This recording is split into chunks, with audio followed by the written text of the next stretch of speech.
Welcome to our channel. Today we how to configure weights and biases for experiment management, beginner guide step by step clearly. Start by visiting the Weights and Biases website. Click on the Sign Up button in the upper right corner. Fill in the required fields to create your account. After signing up, log in to your new Weights and Biases account. Once logged in, you'll be directed to the dashboard. Click on the Projects tab on the left sidebar. Select New Project to create a new experiment environment. Name your project appropriately based on your experiment.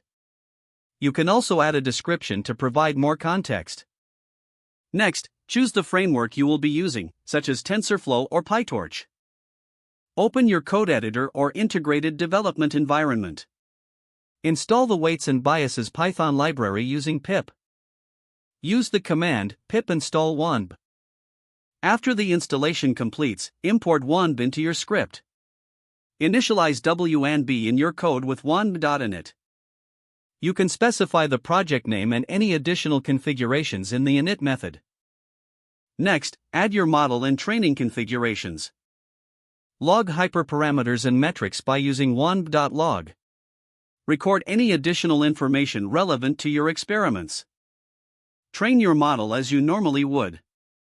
Throughout the training process, WANB will automatically track your experiment.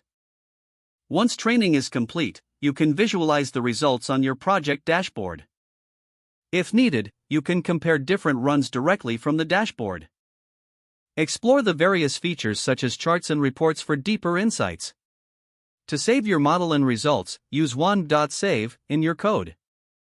Finally, ensure to check regularly for any updates or new features from WANB. This concludes the beginner guide on configuring weights and biases for experiment management. If the page does not load, refresh the browser or try again in a private or incognito window. Don't forget to like this video and subscribe to our channel for more step-by-step tech guides.